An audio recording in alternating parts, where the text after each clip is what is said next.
안녕하세요. 뉴에스트 커피입니다. 우리나라는 커피공화국이라는 별칭이 있을 만큼 식전에 혹은 식후에 자연스레 저마다 티타임을 갖는 풍경이 일상입니다. 안타깝게도 반대로 커피 한 잔 카페인 함량 때문에 꺼려하는 분도 있습니다. 카페인의 함량은 커피 종류 및 브랜드마다 다르지만 평균 1온스당 12mg입니다. 연구에 따르면 우리나라 성인 하루 평균 섭취량은 약 42mg이며 일반적으로 커피를 통해 85%를 섭취합니다. 항산화 물질이 풍부하여 적당한 섭취는 건강에 이로운 작용이 되기도 하며 피로 감소, 불안, 불면, 감정 변화에 영향을 끼칩니다. 식품의약품안전처의 기준을 두어 최대 하루 권고 섭취량은 어린이 및 청소년은 몸무게 1kg당 2.5mg, 즉 60kg 기준 150mg 이하로 섭취해야 합니다. 성인의 경우 400mg, 임산부 300mg 이하로 섭취량을 권고하고 있습니다. 수치적으로 대변해보면 아메리카노는 평균 3잔 이하를 넘지 않는 것이 좋습니다. 다만 평균 이론적인 것에 해당되며 기준치에 도달하지 못하더라도 실제로 원두의 원산지 및 여러가지 요인에 의하여 달라질 수 있습니다. 또한 개인적인 차이에 의해 함량과 관계없이 반응하는 방식도 다양합니다. 더욱이 재미난 것은 커피 유형에 따라 그 영향이 다를 수 있습니다.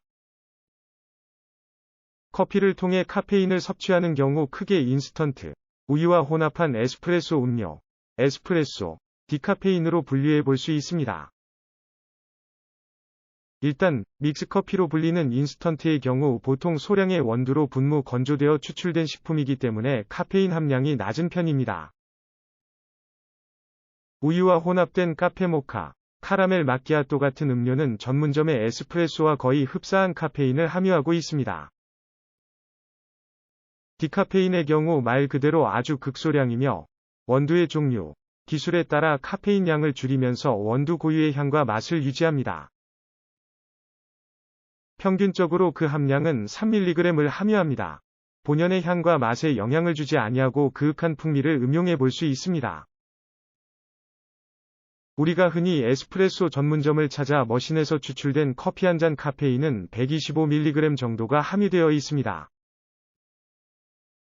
그 밖에 세분화된 요소인 원두의 종류, 로스팅 정도, 추출 형식에 따라 매번 다를 수 있습니다.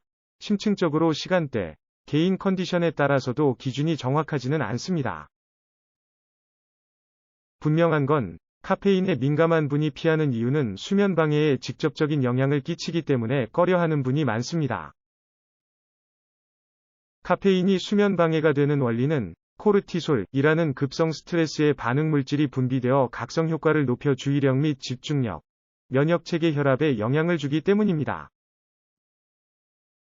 쉽게 말하면 우리 몸을 깨워주는 원소라고 생각한다면 그 이유가 합당합니다.